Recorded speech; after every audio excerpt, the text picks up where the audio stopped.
Yeni bir videodan hər birinizi salamlayıram. Təxminən bir həftə əvvəl Daxili İşlər Nazirliyi e-Polis mobil tətbiqini istifadəyə verdi. Tətbiq həm Android üçün, həm iOS üçün əlçatandır. Gəlin Android versiyası üçün yükləyək, baxaq görək nələr var proqramda. Bu şəkildə yazıb axtaracağıq. Budur e-Polis, Azərbaycan Respublikası Daxili İşlər Nazirliyi yazılıb. Aşağıda screenshotları da görürük. Telefona quraşdıraq.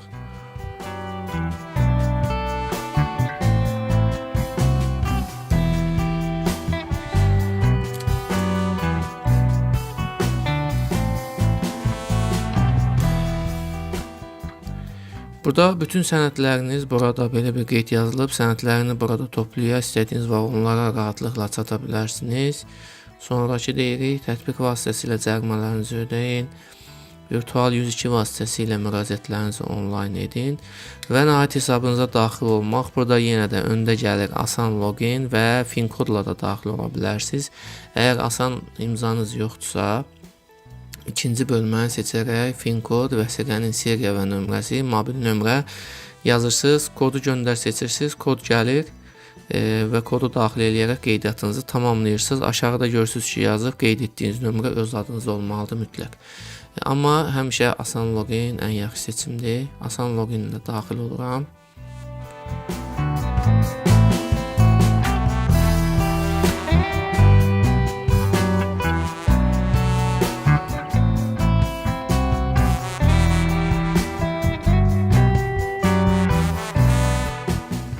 Burada giriş kodu təyin eləməliyik.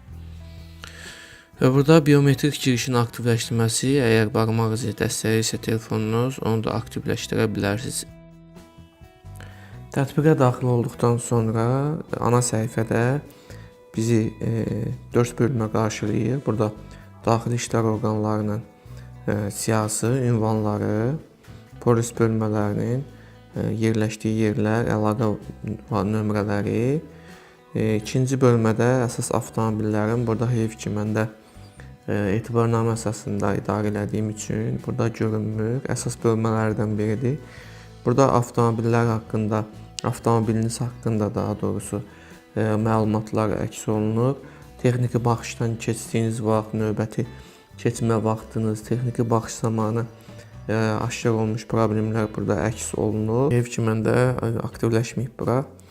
Cərimələrin bölməsi var, ancaq cərimələr gəlir. Cərimələr sistemdə olduğu üçün etibarnamə ilə idarə etsəz də gəlir.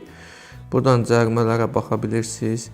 Bütün detallarına, cərimə haqqında ümumi məlumat var. Burada foto bölməsində fotosu var. Video bölməsində əgər yüklənibsə videosu var, baxa bilirsiniz. Qeyd edeyim ki, AsanPay portalında da bunlar var, ancaq o bu qədər rahat işləmir. Bəzən foto görünür, bəzən video görünmür. Biraz onun işləməsində problemlər var. Ancaq burada görürsünüz ki, üzərinə vuran kimi rahat şəkillər də açılır, video da açılır. Aşağı hissədə ödəniş et düyməsi var. Buradan ödəniş eləyə bilərsiniz və yaxud şikayətim var. Buradan da protokoldan şikayət verə bilirsiniz. Burada isə xitam olunmuş bu günə qədər ödədiyiniz və yaxud qərarsız olan adınıza qeydiyyata alınmış bütün cərimələr burada əks olunur bu bölmədə. Dördüncü bölmədə isə informativ məlumatlar var. Şəxsiyyət vəsiqəsinin, sürücülük vəsiqəsinin verilməsi və dəyişdirilməsi ilə bağlı məlumatlar əks olunub. Şərtlər hansılardır, tələb olunan sənədlər hansılardır, rüsumu nə qədərdir, onlar qeyd olunub. Aşağıda nəqliyyat vasitəsinin qeydə salınması ilə bağlı məlumatlar. Əksər vaxtlar, yəni məlumatsız oluruq, internetdən bunu araşdırırıq. Neçədir, hansı avtomobilin qeydiyyat rüsumu nə qədərdir, şərtlər nədir? Burada hamısı qeyd olunub. Rüsumu da 3-cü bölmədə də rüsumu var. Aşağıda isə xidmət məntəqələrini gör. Bunu seçib harada bunu rəsmiləşdirə bilərsiniz. Onların ünvanını əldə edə bilirsiniz. Burada sənədlərin bölməsi var. Sürücülük vəsiqənizin məlumatları var. Burada balınız burada əks olunur və hər vəsiqənin də aşağıda bayaq ümumi idi. Burada isə ayrıca vəsiqənin verilməsi və dəyişdirilməsi ilə bağlı məlumatları hər vəsiqənin öz bölməsinə də yerləşdiriblər. Daha sonra şəxsiyyət vəsiqəsi var eyni qaydada. şəxsiyyət vəsiqənizin məlumatları var. Arayışlarınız var. Etibarnamələriniz burada əks olunur. Aşağıda qeyd olunub, mövcud olan etibarnamə siyahıda yoxdursa müraciət edib bura əlavə edə bilərsiniz. Amma əksər vaxtlar görünür, məndə də artıq burada göründü. Ümumi vətəndaş pasportu, burada nəyisə düzgün getmədi, belə bir səhv gəldi. Məndə yoxdur. Ancaq yenə də səhv kimidir məncə bu. Olmasa yazarda mövcud deyil. Yəqin ki, burada bir səhv var. Bu proqramın birinci versiyasıdır. Hər hansı səhvlərin olması normal hesab oluna bilər. Yəqin ki, növbəti yeniləmələrdə bu səhvlər düzəldiləcək. Bu plus bölməsi əsas bölmələrdən biri.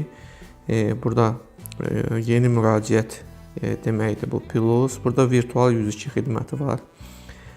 Kamera, səs qeydi, yazılı şikayət 3 bölmə görürük burada. Şəklin videosunu çəkib göndərə bilərik, səs qeydi göndərə bilərik və yaxud yazılı şikayət verə bilərik. Bunun üçün qaynaq xəttə zəng edib növbədə dayanmaq. Yaxud problemi səsli şəkildə izah eləməkdənsə çəkib göndərmək daha effektiv ola bilər. Ona görə də burada virtual 102 xidməti yerləşdirilib ən əvvəldə, ən başda. Daha sonra nəqliyyat vasitəsinin axtarışda və ya yüklü olub olması haqqında arayış, nəqliyyat vasitəsinin zədələnməsinə dair arayış, yol nəqliyyat hadisəsi ilə bağlı icbari sığorta arayışı, forma 4 dediyimiz həmin o arayışı buradan rahat şəkildə ala bilərik, müraciət edə bilərik. Məhkumluq haqqında arayış, vətəndaşın olduğu yer üzrə qeydiyyat, daxili işgal orqanlarına xidmət üçün müraciəti də buradan eləyə bilirik. Elektron müraciət, ölkədən getmə hüququnun müvəqqəti məhdudlaşdırması barədə məlumat, əgər ölkədən çıxışınıza qadağa qoyulubsa, onu da buradan öyrənə bilərsiniz. Burada isə işğaldan azad olmuş ərazilərə buraxılış icazəsi varsa, onu görə bilərsiniz. Burada buraxılış icazəsinə baxaraq sizin işğaldan azad olmuş ərazilərə buraxılış icazəniz yoxdur. Digər bölmələrdə isə mən də daxil olmadım. Hansı sizə lazımdırsa, həmin bölməyə daxil elədikdə, məsələn, məhkumluq haqqında arayış bölməsinə daxil olsaq, burada arayışlar aldığımız arayışlardır. Yeni müraciətdə isə müraciət et seçirik. Burada məntəqəni seçirik, hardan əldə edəcəyik. Rayon polis bölmələrinə, şöbələrinə seçə bilərik və yaxud asan xidmətləri də seçə bilərik. Gördüyünüz siyahıda hamısı aktivdir. İstənilən birini seçək, məsələn, asan Gəncəni seçirik. Burada çap versiyasını da əldə etməyə işarə eləyirik. Növbəti, burada bütün məlumatlarımız asan imza ilə daxil olduğumuz üçün avtomatik doldurulur. Bölmələr aşağıda sadəcə ərizənin formasını görürük. Bu ki, məhkumluq olması və yaxud olmaması barədə arayış verilməsini xahiş edirəm. İşarə edirik, tamamlayırıq və arayışımızı əldə edirik. Sağ tərəfdə yeniliklər bölməsi var. Burada xəbərləri biz izləyə bilirik. Burada tarixi və xəbərin məzmunu görürük biz. Burada isə digər bölməsi var. Hesab məlumatlarımız var. Dəyişə bilərik. Tətbiqin parametrlərini dəyişə bilərik. PIN kodu dəyişə bilərik. Hesabın deaktiv edilməsi.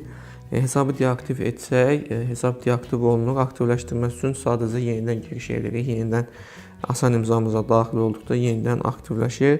Tətbiq haqqında tətbiq versiyası 1.3. Bu qədər faydalı bir tətbiq olacaq. Yəqin ki, qarşıda yenilənmələrlə daha rahat işləyəcək bu tətbiq. Həm də inanıram ki, yeni funksiyalar da bura əlavə olunacaq. Bu günlük bu qədər. Növbəti videolarda görüşənədək kanala abunə olmağı unutmayın.